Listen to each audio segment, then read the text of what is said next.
E aí, meu povo, como vocês estão? Eu sou Yasmin, esse é Rafael, meu brother, e hoje a gente vai apresentar o Pod Pharma. Bom, pessoal, sejam todos muito bem-vindos, espero que todos vocês estejam muito bem, não importa de onde você está nos ouvindo ou nos vendo. Então, antes de mais nada, eu quero que vocês se inscrevam aqui nesse canal no YouTube, se você estiver vendo pelo YouTube. Se você estiver aqui no Spotify ou em qualquer outra plataforma digital, aqui embaixo tem um campozinho de mensagens, onde você pode deixar a sua mensagem aqui no próximo episódio. A gente acaba lendo essa mensagem, que pode ser muito importante aí, ou uma dúvida, ou uma sugestão, né, Yasmin? Ou qualquer coisa que você queira colocar, Isso. A gente vai estar sempre lendo pra vocês, tá bom? E é isso, pessoal. Hoje nós damos início ao nosso podcast. Vamos falar um pouquinho sobre o farmacêutico na sociedade. Mas antes disso, a gente vai trazer a função do nosso podcast, né, amigo? Exatamente. Então, para começar com chave de ouro aqui, a gente vai se apresentar, né? Para quem não me conhece, eu sou o Rafael. Obviamente, se você tá num podcast de farmacêuticos, eu sou farmacêutico, tá? Então, eu também. Aí, ó. Nós somos farmacêuticos. A gente possui aí uma experiência em algumas áreas da farmácia, né, Yasmin? Eu especialmente pendi ali para docência, mas também tenho experiências em comercial e tudo mais. A Yasmin também vai contar um pouquinho da experiência que ela tem, que é uma experiência incrível, que vocês vão ver, que é uma coisa que não se vê muito na farmácia, né, Yasmin? Vê poucos farmacêuticos Quebrei o ainda. Exatamente. Exatamente. É a frase dela. Toda vez que vocês estiverem escutando Yasmin falar, gente, anotem essa frase. Ela sempre vai dizer, quebre o ciclo. Ela sempre vai dizer isso, tá? Pra se apresentar aí, Yasmin. Fala. Então, pessoal, eu me formei em farmácia há um tempo atrás. Comecei a minha primeira experiência foi em farmácia comercial, até que quebrei o ciclo. Hoje eu sou farmacêutica, acupunturista e auriculoterapeuta. Vocês anotaram aí, né? Então, simplesmente, ela faz parte só da medicina integrativa, medicina tradicional chinesa. A mulher se garante no nível autismo. Gente, eu sou só professor, tá? Não é só, não. Eu sou só professor. Beleza? Então, assim, como já falei, tenho essa experiência na docência, já tenho aí bom tempo dando aula, né? Tanto no ensino básico como também no ensino superior. E um dos objetivos que nós tivemos aqui nesse podcast é trazer principalmente informação bem direta para o nosso colega farmacêutico. Então é uma conversa que a gente precisa ter, que às vezes a gente não consegue ter, né, Yasmin, com todo mundo. E a gente sabe que através dessa plataforma aqui a gente consegue levar, além de informação, a gente consegue ouvir os nossos colegas. Então, a partir desse podcast, a gente espera que vocês tenham voz, onde as pessoas comecem a entender que o farmacêutico, ele é um profissional essencial dentro de todos os processos de saúde e especialmente para o paciente, para o usuário. Então, o usuário, ele precisa entender que a necessidade do farmacêutico e a formação do farmacêutico é importante para a vida dele e para as condições de saúde que ele possa ter. Sim, que vai muito além da farmácia comercial, que a gente não tá só lá na farmácia comercial. A gente está em todos os estabelecimentos de saúde e principalmente a nossa importância no serviço público, no serviço privado. A função do podcast é justamente essa: mostrar para vocês a função do farmacêutico, dar voz para o nosso colega farmacêutico, ajudar pelo menos um farmacêutico a quebrar o ciclo, claro, e não seguir a boiada, eu adoro falar sobre isso, mas principalmente trazer para vocês qualidade, informação de qualidade, dar voz a vocês. Beleza, e Yasmin, a gente sempre fala, quando a gente tá tratando sobre farmácia, a gente sempre acha que a farmácia ela é sempre engessada, né? A gente sempre tem essa ideia de que a farmácia é um ramo sempre... Eu vou falar ramo, tá? Mas todo mundo que tá aqui entendeu o que é que eu quero dizer, né? É uma especialidade, digamos assim, uma profissão que ela acaba sendo estigmatizada durante o tempo. Então todo mundo tem aquela ideia, de que farmacêutico tá lá no balcão da farmácia, que farmacêutico tá lá apenas contando medicamentos no serviço de atendimento hospitalar, que o farmacêutico... Preenchendo SNGPC. Exato, que a gente só entende dessas coisas. Mas assim, a minha pergunta é, por que tu acha que por que tu acha que se passou tanto tempo da nossa profissão, a gente tem tanta coisa pra fazer, a gente já fez tanta coisa, e na sociedade nossa função ainda é vista só como essa? A que se deve isso, na tua visão? É bem complexa, né? Porque a gente começa a identificar alguns padrões de desequilíbrio, principalmente no ensino, no modelo de ensino das universidades de farmácia, sabe? É aquela coisa que a gente sempre conversa, vender um modelo de farmacêutico que realmente não existe. O mercado, ele vai se atualizando e muitas vezes o farmacêutico, ele não se atualiza com ele, acaba se acomodando. Então, existem profissionais e profissionais. Às vezes, a gente também está lutando, farmacêuticos como a gente, que quer ter voz, que quer quebrar o ciclo, está lutando contra a corrente, porque o próprio sistema farmacêutico não muda, ele não se atualiza com o tempo. Então, existe um impasse muito grande. Ou a gente quer e não consegue evoluir porque a empresa não quer, e aí eu falo serviço público ou privado não quer, não reconhecem os benefícios do farmacêutico na sociedade mesmo, ou é o próprio farmacêutico que acaba se acomodando. De tanto lutar, não consegue progredir e acaba se acomodando e vai seguindo o bonde. Pois é, pra quem não sabe, pessoal, tanto a Yasmin quanto eu, né, claro que em níveis diferentes, a gente produz conteúdo também no Instagram. Então, quem quiser aqui embaixo, ó, tem o link dos nossos Instagrams. E lá no Instagram da Yasmin, recentemente ela gravou uma live com uma farmacêutica também incrível, que é a Iris, muito gente boa, falando sobre a questão do farmacêutico no mercado digital. O que, na minha visão, isso interfere muito mesmo, muito na visão de mundo que o farmacêutico tem perante a sociedade. Por quê? Porque nós farmacêuticos, ainda que depois do aparecimento das nossas resoluções, para você, colega que está escutando, a resolução 585, resolução 586, que fala sobre cuidado farmacêutico, que fala sobre prescrição farmacêutica, ainda depois disso, mesmo com esse avanço gigantesco, parece que há uma resistência da própria classe. Então, na minha visão, alguns farmacêuticos, eu já falo sobre isso que Yasmin falou sobre a questão da formação, mas na minha visão, eu acho que alguns farmacêuticos, eles ainda não acordaram, eles ainda não tiveram a noção do poder que a farmácia... Da ferramenta. Isso, exatamente. De como nós podemos levar a instrução para a sociedade. Não só utilizando ferramentas digitais, mas eu diria utilizando uma linguagem diferente. Talvez pela nossa resistência, isso acabe sendo ainda muito sutil. A gente esteja ainda caminhando a passos de tartaruga para conseguir demonstrar isso na prática. A gente já vê alguns exemplos, como é o caso do seu exemplo, como é o caso do exemplo da Iris, que partiram aí para a utilização dessas ferramentas de maneira mais eficiente. Eu diria que no meu caso, modéstia à parte, eu falaria no quesito educacional, então trazendo metodologias de ensino, trazendo o meu aluno para uma realidade farmacêutica, para que ele esteja preparado diante do mercado, o que é que o mercado está exigindo dele, quais as exigências técnicas, quais as exigências de habilidade que o meu aluno precisa ter para se dar bem no mercado farmacêutico. E a gente sabe que o mercado farmacêutico ele muda muito de acordo com a região. A gente vive num país continental e nosso país ele tem realidades completamente distintas em relação ao próprio farmacêutico. Inclusive, é importante lembrar que para quem não sabe de onde nós somos aqui do interior do Ceará. E aqui acontece uma coisa muito peculiar, gente. O pessoal sai daqui, eu não sei se você já conhece colegas assim, mas eu conheço vários ex-alunos e vários colegas que fizeram isso. Eles saem do interior do Ceará e geralmente vão para o sul, para o sudeste do país, onde o número de vagas é muito maior, em busca talvez de uma valorização profissional e até mesmo, quiçá, do emprego, né? Muita gente não tem nem a oportunidade de ganhar experiência aqui. E ainda falando sobre essa questão do emprego, Yasmin, a gente sabe que todos nós aqui tivemos ou temos algumas experiências interessantes quando se trata de emprego, né? Se trata de trabalho, né? E aí é muito interessante ver que, de fato, a maioria dos trabalhos que a gente vai exercer é na farmácia comercial. A gente tem que dizer o seguinte, não é só a farmácia comercial que existe, mas a maioria dos farmacêuticos... Mas é o primeiro contato. Isso, eu costumo dizer que... É o primeiro contato do farmacêutico, assim que ele sai, que ele se forma, é o primeiro contato, é a farmácia comercial. Porque é mais acessível, né? Geralmente, hoje a gente sai generalista da faculdade, mas a gente tem uma proximidade um pouco maior, salvo algumas pessoas que gostam de laboratório, já migram já para a área das análises, têm um bom estágio em farmácias de manipulação e acabam ficando na manipulação também, mas a farmácia comercial é o primeiro contato. E esse é o problema. Então, e aí como é que tu vê essa questão de você vê assim, os colegas recém-formados, e aqui a gente vai falar nesse momento para eles, como é que você vê essa prática engessada do farmacêutico no atendimento ao cliente? A gente vê muito disso.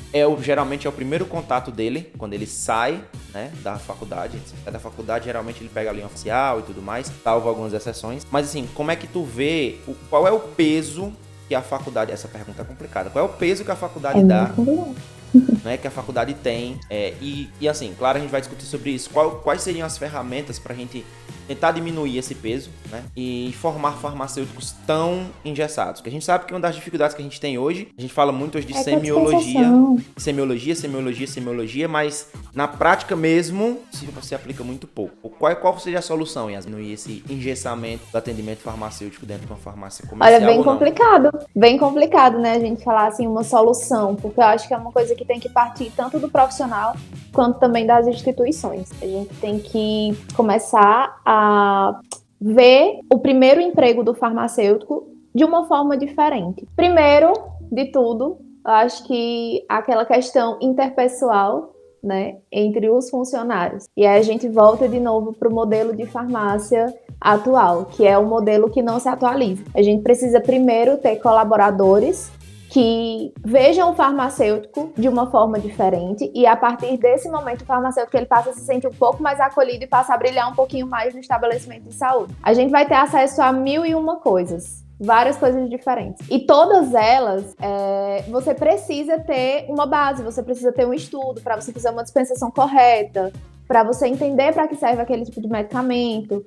Então, é uma coisa conjunta, sabe, Rafa? Acho que não seria uma solução, mas talvez você chega lá no seu primeiro emprego, farmácia comercial, dá um pouquinho mais de atenção aos medicamentos que são vendidos, dá um pouquinho mais de atenção às RDCs, e aí a gente volta para as instituições de novo, né? Que elas têm que bater em cima dessa tecla. Se é o primeiro contato, por que as instituições de ensino não batem um pouco mais nessa tecla? Por que não estendem um pouquinho mais o estágio do aluno para que ele realmente tenha contato com esse tipo de coisa? Por que não traz mais a realidade para o aluno? Os percalços que ele vai ter que enfrentar. Porque quando a gente lida com pessoas, a gente também lida com relacionamento. Então, os percalços com relacionamento. E aí a gente vai estar formando farmacêuticos diferentes. E eu sempre falo sobre a individualidade do paciente. É uma coisa que eu aprendi com a acupuntura, a gente tratar o paciente individual. Cada caso é um caso mesmo. Então, o farmacêutico, ele tem que ter essa noção. Que por mais que uma empresa... Aí eu vou puxar um pouquinho e vou jogar a realidade mesmo. Por mais que uma empresa diga assim, cara, tu tem que vender tal coisa... você é farmacêutico, mas você tem que vender. Tem necessidade de vender realmente aquilo para aquele paciente? Sabe, o paciente precisa disso? E é aí que eu consigo mudar a visão do paciente, mudar a visão de todo mundo sobre o papel do farmacêutico. A gente está provando que não há necessidade, a gente está tratando a individualidade do paciente. Eu acho que é uma soma de fatores mesmo. Aí, eu entro no mérito do seguinte também. Eu vejo que as instituições de ensino, elas têm uma certa culpa, concordo com você. Mas, partindo também do pressuposto de que a galera tá abrindo curso de farmácia que nem abre bodega, com todo respeito às bodegas. Eu acho que a gente tem que... Eu acho que a farmácia, eu acho que todo curso de farmácia, quando ele é aberto... E é bom lembrar, pessoal, que 10 anos atrás, 12 anos atrás, o curso de farmácia, ele só era visto em capitais. Tá? Era um curso extremamente elitista. Como diversos outros cursos da saúde no Brasil, eles também eram. A farmácia também era extremamente elitista. Só que o gap entre ser elitista e a abertura do curso de farmácia, embora esse gap seja muito grande, né? Esse espaço seja grande, abriu o curso de farmácia que nem estão abrindo torneira, gente. Tipo assim, uma cidade às vezes pequena, tem 2, 3 cursos de farmácia. Tem farmácia online, tem farmácia de todo jeito. E tipo assim, a discussão aqui, excetuando a formação, tem um estudo de mercado em relação ao farmacêutico? Como é que a gente está vendo essa disponibilidade de profissionais no mercado, né? Porque a gente precisa lembrar... Como a gente está mandando esse profissional para o mercado, né, principalmente. E é importante dizer que nós estamos falando da farmácia, mas esse leque se estende a todos os cursos. E claro que nós não somos contra o acesso à universidade. Eu, pelo menos, acho que o acesso à universidade ele é essencial e extremamente importante. Todas as pessoas têm que ter acesso. Mas o que eu imagino é que esse acesso deve ser garantido, mas a qualidade deve ser mantida também. A gente precisa ter essa balança, né, pesando para ambos os lados. E mais uma vez, isso não cabe apenas à farmácia, isso cabe também a outros cursos. A gente está vendo aí largas discussões sobre cursos que abrem assim, né, sem ver nem para quê, e a gente vê um excesso, um boom muito grande de profissionais que às vezes até são profissionais capacitados, mas não têm condições de sair da sua região para outra região em busca de um emprego. Às vezes não tem as ferramentas ali básicas para conseguir o seu primeiro emprego. Dentro da formação acadêmica, a gente vê, Yasmin, que as diretrizes nacionais dos cursos de farmácia elas já vêm sofrendo algumas modificações. Essas modificações, elas tendem a melhorar essa ideia do farmacêutico para com o paciente, né?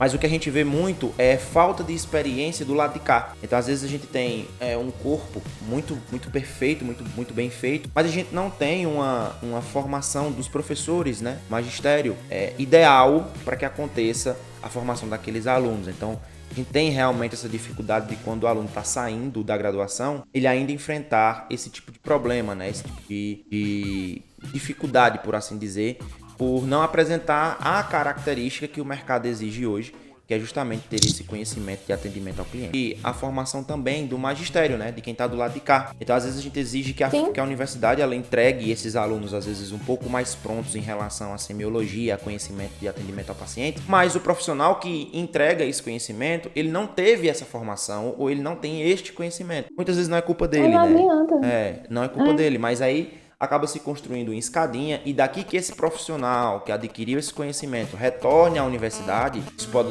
demandar um tempo que gera um intervalo de profissionais que acabam tendo problemas na hora principalmente de entender, né, ou de melhorar o atendimento ao cliente. E aí o farmacêutico fica nessa, de não saber o que fazer, né, não sabe o que está acontecendo e às vezes fica perdido no mercado. Mas Yasmin, na tua visão, assim, qual é o próximo passo, assim? A farmácia vai crescer, massa e tudo. Você aí já tá enveredando por outros caminhos. E eu não vou dizer outros caminhos porque você continua sendo farmacêutico, mas você tá procurando ali outros meios e tudo mais, que não são meios ainda considerados comuns. Eu espero que daqui a pouco sejam, né? Seja um meio que seja mais uma área que a gente possa realmente, tanto do ponto de vista financeiro quanto do ponto de vista de conhecimento, seja extremamente importante e relevante dentro das universidades. Mas assim, qual é o próximo passo? O que é que você acha que vai acontecer com a farmácia daqui para frente? Eu acho que o próximo passo é o próprio estudante de farmácia e o farmacêutico reconhecer que ele pode estar em qualquer lugar, independente de onde seja, mas ele pode estar em qualquer lugar.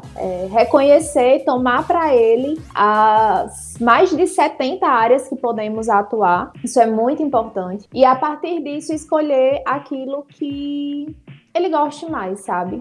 A gente pode chegar em qualquer lugar, amigo. Quando eu paro, assim, eu sou muito apaixonada pela profissão, então quando eu paro pra pensar, eu vejo exatamente isso. Só que a gente só consegue atingir isso se olharmos com um olho diferente, sabe? Quebrar o ciclo, literalmente. E o que é que sabe? tu acha Deixar de ir pro caminho da comercial, por exemplo. Entendi. E o que é que tu acha que tá faltando pro estudante, assim? A gente falou já bem sobre só oportunidade, ou você acha que existe também algum lado ruim do estudante? Tipo assim, vamos lá, Rafael estudante e Yasmin estudante. Quando a gente era estudante, né? Quando eu estava na faculdade, a gente já sonhava alto, né? E assim, eu como professor, vejo que hoje existe uma personificação do que é sucesso, certo? Sim. E aí, essa personificação do que é sucesso acaba fazendo com que alguns alunos se frustrem antes de ter a experiência do que para eles é sucesso. Vamos colocar isso em perspectiva. O que é que os meus alunos veem hoje? O meu aluno, ele entra na rede social e ele vê lá um farmacêutico, por exemplo, mas pode ser outro profissional, tirando uma foto lá com um carro de luxo. Um carro de luxo, na foto lá com o carro, consegui aqui com o meu trabalho. Ele não quer saber se o cara demorou 10 anos, se o cara demorou 5 anos, ele não quer saber se o cara, enfim, o que é que o cara passou pra chegar naquele ponto, entende? Ele quer o carro. Eu tô aqui usando essa situação, ele quer o carro. Sim. O que acaba acontecendo? O menino sai da universidade, ele bota o pé fora da universidade, ele se depara com um mercado totalmente louco, virado, né? Emaranhado e às vezes emaranhado de informações que na cabeça dele acaba confundindo mais do que ajudando. E a cabeça dele de sucesso é o carro. Então, se ele trabalha um ano e não consegue... Gente, eu tô usando aqui o exemplo do carro só pra ficar mais didático, tá? E ele trabalha um ano e não consegue... ele automaticamente se frustra com a profissão. E aí acontece um êxodo. Um êxodo que eu falo não é o farmacêutico mudar de profissão, porque isso é a coisa mais comum do mundo. Todo mundo pode mudar de profissão. A gente tá aqui pra, né? Enfim, pra crescer. Eu tô falando ele passa agora a xingar a profissão. Entende? Tipo assim, ó, uma pessoa chega pra ele e fala assim: fulano, e aí, o que é que tu acha da farmácia? Ele diz: e que lá presta? Faça outra coisa, entende? E às vezes a gente tá bloqueando alguém que poderia quebrar o ciclo. Sim. Poderia fazer a diferença. Então, Sim. Essa perspectiva do sucesso na farmácia e em todas as outras profissões no Brasil, ela é muito atrelada à condição financeira, né? E isso vem muito de uma valorização do farmacêutico. Porque a gente tem que dizer assim, beleza, valorizar o farmacêutico, mas quanto? Qual é o valor? Entende? Tipo assim, massa, cheguei hoje numa dessas empresas grandes, tô ganhando um bom salário, tá? Mas o que é um bom salário? Muitas vezes o farmacêutico ele sai da faculdade vislumbrando aquele carro, mas ele não tem educação financeira. Não adianta, pode ganhar rios e rios, mas não adianta. Entende? Então ele pode ganhar 60 mil reais por mês que ele não sabe o que fazer. Entende? Ele não se sente feliz. Ele só olha pro carro. Então é essa condição que eu sempre tento colocar na cabeça dos meus alunos. A farmácia é uma construção. É como se você não imaginasse o carro. Primeiro você imagina o pneu. Depois você imagina os 4 pneus. Depois você imagina o chassi do carro. E quando você pensar que não, você tem um carro completo, onde você sabe de tudo que aconteceu, mas o mais importante é o processo. Então eu vejo muito hoje os meus alunos tendo dificuldade de gostar do processo. E aqui a gente também não pode ser hipócrita do cara vir aqui dizer assim, mas você nunca passou fome, você nunca passou necessidade. Jovem, sim, eu já passei necessidade. Eu sei como é, tá ligado? Eu sei como Amigos, a gente já foi estudante. A gente sabe exatamente todos os perrengues de um estudante. Exatamente. Todos. E o mais importante é que as coisas levam tempo. Sim. Então, o que é que eu quero dizer pro meu colega que tá me escutando quanto a essa questão que nós acabamos de falar de necessidade de atendimento menos engessado de conhecimento? Muito também depende de você, de compreender que as coisas levam tempo. E que não adianta você mudar de profissão achando que isso vai acontecer em menos tempo. Porque não vai acontecer. Porque não vai. Entendeu? Não vai Você acontecer. tá mudando pelo método errado. Exato. Pelo motivo errado. Isso, perfeito. Não é porque você mudou de profissão, talvez tenha se encontrado em outro lugar, que aquela que você estava exercendo não presta. Porque nós, seres humanos, temos essa mania, né? Percebeu? É. Tipo assim, é porque a gente é imediatista, né? Não presta. Você quer dizer, não presta. Tipo, é o teu gosto, tá ligado? Tem outras pessoas que podem gostar daquilo ou não. E eu sou muito a favor desse construtivismo na profissão também. Isso não é, pessoal, deixar a profissão no mar de rosas, porque a farmácia não é um mar de rosas. Não é. A farmácia não é, a enfermagem não é, o direito não é, a medicina não é um mar de rosas. Não é como a galera pensa, assim. Não é o gênio da lâmpada. Esfreguei a lâmpada, tudo aconteceu do jeito que eu quero. As coisas levam... Por isso a importância das oportunidades nas universidades, sabe? Oportunidade de ter acesso a todas as áreas do farmacêutico. Colocar um farmacêutico perito lá dentro para trabalhar. Colocar um farmacêutico industrial lá dentro da instituição. Colocar um farmacêutico acupunturista dentro da instituição, para os alunos saberem que é possível, que existem outras áreas, que eles podem. Vou falar a gente, né? Eu e você, eu tenho certeza que você também não tinha acesso a um farmacêutico acupunturista. Não. Porque eu não sabia nem que a gente poderia ser acupunturista, até me tornar auriculoterapeuta, que foi a minha primeira formação. Foi em auriculoterapia, foi a minha o meu primeiro contato com a prática chinesa. A partir daí, eu só cresci mais nesse aspecto, mas eu nem sabia na faculdade. Não sabia nem o que era acupuntura. Então, quanto mais pessoas souberem, mais oportunidade de termos profissionais farmacêuticos dentro das instituições de áreas diferentes, a gente está dando acesso para esse aluno, sabe? Que vai sair, que vai encarar o mercado de trabalho. Ele já vai encarar o mercado de trabalho um pouco mais maduro, sabendo da possibilidade, sabendo da realidade. E não adianta a gente também entrar numa instituição e esconder do aluno o que está acontecendo do lado de fora. Não adianta, porque ele vai sair, ele vai se frustrar. Então a gente tem que ser o mais real possível, né? A gente conversa sempre, não adianta vender um modelo de farmacêutico que não existe. E aí varia de região para região, é diferente.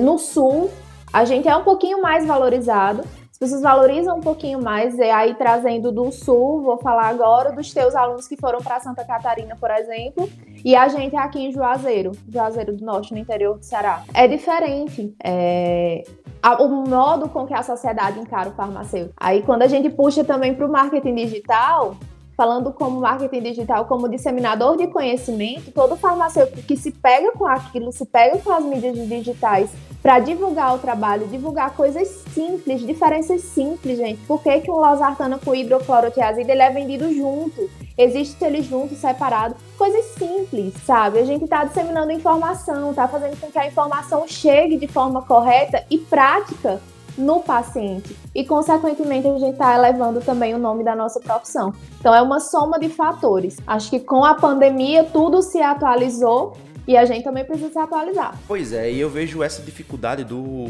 colega farmacêutico entender que isso é importante, sabe? E nosso podcast está aqui para mostrar pra galera que é importante. Eu vou dar um exemplo prático. Olha, quando eu tava na faculdade, e até brinco com os meus colegas de faculdade, que eu lembro que na nossa colação de grau, quando o cara lá chamou, os caras já me chamavam de professor. Eu já dava aula no ensino básico, né? Eu já dava aula assim, já tinha um tempo já dando aula. Mas eu sabia que eu queria ser professor, entende? Tipo assim, o que é que você quer da vida? Não, eu quero ser professor. Eu não tô dizendo isso pra nem todo mundo aqui que tá escutando ou vendo a gente, tipo assim, eu tenho que escolher alguma coisa. Não, mas você tem que ter ciência do que você quer. Nem que seja pra mudar algo de autoconhecimento, sim. Sim, exato. E, tipo você assim, saber o que você gosta, né?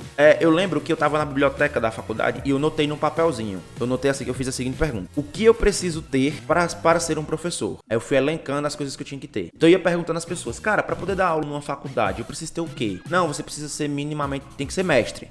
Então eu botei lá, preciso de um mestrado. Pra eu poder dar aula disso. Não, você tem que ter pelo menos uma especialização nisso. Eu fui lá, coloquei lá. Eu que tenho especialização. Então o que acontece? A necessidade que eu tive de entender o que precisava fazer para a minha atuação, ela foi determinante para eu saber o que fazer quando eu terminei. Então, tipo, quando eu terminei a faculdade, eu disse, olha, eu preciso ter experiência nisso. Sim. E eu preciso fazer o mestrado. E as coisas levam tempo. Então, eu tive que ter 2 anos no mestrado, 2 anos na especialização, vou ter terminando os 4 anos no doutorado. Então, tipo, eu tenho que passar por essas fases. E as coisas vão evoluindo à medida que o tempo vai passando. Então, eu primeiro tentei me evoluir para que rentavelmente as coisas pudessem também evoluir. Rafa, e evoluíram? Evoluíram. Porque tudo é um processo. Mas as coisas levam tempo, entende? Ninguém consegue as coisas da noite pro dia. Isso tem que estar muito claro na cabeça do nosso colega. Tipo, não é da noite pro dia.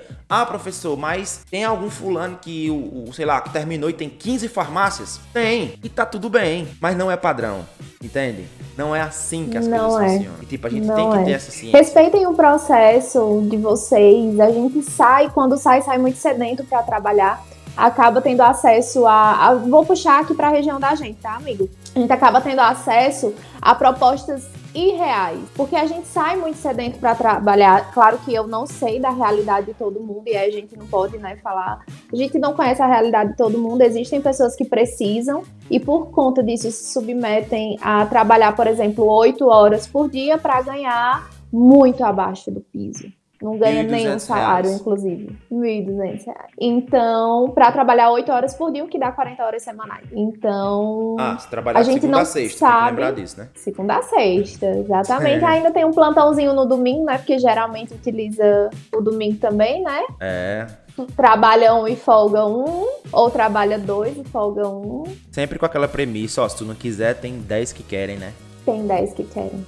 E aí, por isso que você tem que ser muito seguro do que você quer. E quanto mais acesso você tiver na universidade e a várias profissões diferentes que a gente pode exercer, mais seguro você vai ser para tomar a sua decisão e arcar com as consequências dela. E aí, quando eu falo arcar com as consequências da sua decisão, é respeitar o seu processo. Você não vai crescer da noite pro dia, você não vai enricar da noite pro dia, você não vai ter uma mansão de R$1 milhão da noite pro dia. Não é assim. Tudo é um processo. Respeitem o processo de vocês, respeitem o limite de vocês, analisem o mercado da região. Aqui a gente vai alcançar várias pessoas de vários lugares diferentes. Analisem o mercado da região de vocês, mas não desistam da farmácia por causa disso, sabe? Hoje o mercado é que está errado. O mercado que precisa evoluir, as empresas que precisam evoluir. E o farmacêutico precisa ir se adaptando com o tempo. Então, o erro não é do farmacêutico, sabe, amigo? Eu tenho muito isso pra mim. O erro não é da gente, não é do farmacêutico. É o próprio sistema que tá errando, que quer o mesmo farmacêutico que tinha há 15 anos atrás. E esse farmacêutico, ele não existe mais. Hoje, a gente tá aqui num podcast, sabe? Para vários e vários farmacêuticos ouvirem a nossa opinião, ouvirem o que a gente tem para falar. Há 15 anos atrás, talvez isso seria impossível. E hoje a gente tá aqui. utilizando a rede social para disseminar conhecimento, disseminar informação e principalmente a nossa opinião. Fazer com que outra pessoa quebre o ciclo. Então, respeitem o processo, respeitem os limites de vocês e não se limitem. Acho que isso é o básico. Né? Saibam que vocês sempre podem ter mais, ser mais, e a educação é a base disso. Se você estiver querendo crescer sem educação, meu amor, você não vai. Você está no lugar errado. Porque a educação é a base de tudo. Tá no lugar errado. Você tá no lugar errado. E é importante essa tua fala justamente porque corrobora com esse pensamento que a gente tem, ó. Eu sempre falo para os meus alunos assim, ó. Gente, vocês estão na faculdade sem saber o que é um currículo Lattes. Vocês estão na faculdade sem usar o LinkedIn. Tipo assim, eu tive alunos que hoje trabalham em indústrias farmacêuticas, assim, nível nacional, tá? E eles conseguiram vaga de emprego pelo LinkedIn. E tipo assim, eu falo, gente, LinkedIn, cara. Olha o LinkedIn, encontrei esse artigo massa no LinkedIn, encontrei esse curso gratuito no LinkedIn. Aí o menino olha pra mim e diz assim, o que é LinkedIn, professor? Entende? Então, tipo, são ferramentas que elas já estão lá há muito tempo. São ferramentas que podem auxiliar o profissional farmacêutico a quebrar ciclos. Sim.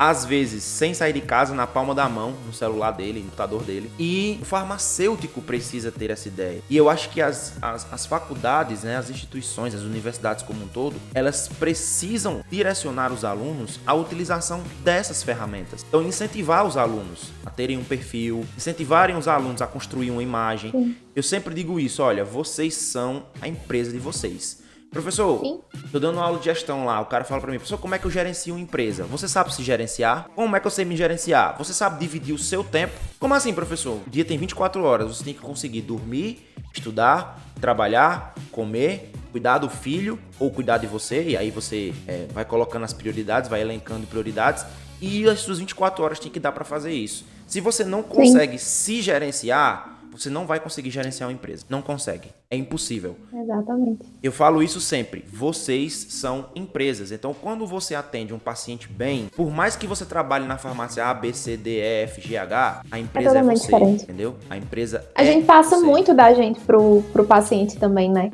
A gente precisa estar bem pro paciente poder, para fluir melhor o atendimento. Isso, sem dúvidas, sem dúvidas. E isso tudo parte do pressuposto que o profissional precisa se enxergar, entende? Quando ele se enxerga, quando ele entende, não só de potencial que ele tem, mas quando ele percebe, tipo assim, na cabeça dele, caramba, eu consigo melhorar a minha empresa, o meu empresa, e a partir disso eu consigo contaminar, do ponto de vista bacana da coisa, do ponto de vista bom, toda a minha equipe, porque eu sou uma pessoa que trabalhei na minha empresa, então eu vou inspirando essas pessoas, eu vou mostrando a essas pessoas que eu consigo fazer isso. Então você vai mostrando, e assim, a gente sabe, né, que a teoria é importante, a aula é legal, mas o exemplo arrasta. Com certeza. Isso, se você tem esse exemplo de pessoa como profissional, como uma gestão boa de si, você consegue ter uma que vai com você para onde você quiser ir. E detalhe, pessoal, quando vocês estiverem no trabalho de vocês, às vezes a gente tem essa ideia de que tipo, o problema sou eu. Não. Pode ser que simplesmente você, aquela empresa, não seja o seu encaixe. E aquilo seja um trampolim para você ir para outra coisa, para você procurar outras ideias que também são importantes. Então, é necessário que se diga isso também, que muita gente às vezes tem essa dificuldade. Amigo, eu gosto muito de uma frase que eu falo vez ou outra, que é assim: prego que se destaca sempre é martelado. Se você tá numa empresa onde você está sendo martelado de fato, você tá se destacando, você tá fazendo algo bom. Então, gosto muito, muito, muito dessa frase, porque é a realidade hoje que a gente vive na nossa profissão. Meu amor, foi martelado? Tá acontecendo alguma coisa boa. Comece a olhar com outros olhos as suas condutas dentro da farmácia, porque você tá arrasando. Sem dúvidas. Yasmin, e é com essa frase que nós terminamos aqui o nosso episódio piloto. Terminamos o nosso episódio piloto, conseguimos aí a faceta do nosso primeiro episódio de 40 minutos conversando aqui. Queria lembrar você que os episódios não vão ser só eu e Yasmin, tá? Nós vamos trazer convidados que vão estar aqui com a gente, falando sobre diversas temáticas. E eu queria também dizer pra você que, com certeza, Yasmin, depois desse episódio, vai ter muita gente cobrando os episódios todo dia pra gente, tá? Então, calma, meu pequeno gafanhoto, que vai sair os episódios. É porque a gente trabalha, a gente tem um monte de coisa pra fazer e o podcast leva tempo. Mas a gente promete pra vocês, semanalmente, a gente vai gravar pelo menos um episódio, né? E esses episódios, eles dados pra vocês também em decorrência dos nossos convidados, né, Yasmin? Com certeza. Horários deles, a gente também vai trazer algumas informações importantes e algumas importantes também. A gente tem planos super bacanas para o nosso podcast, trazer vários farmacêuticos de várias áreas diferentes, trazer advogados também para a gente falar um pouquinho sobre a área do direito, para o farmacêutico, para ele entender sobre o imposto de renda, viu, amiguinhos? Muita gente se perde. Muita gente se perde, então a gente tem uma longa história para escrever com o nosso Pod Farma e a gente conta com vocês. Bom, pessoal, é isso. Encerramos o nosso episódio por aqui. Espero que você tenha gostado. Não esquece de mandar mensagem pra gente em todas as nossas plataformas aqui onde você estiver escutando esse podcast. E a gente se vê. Até a próxima.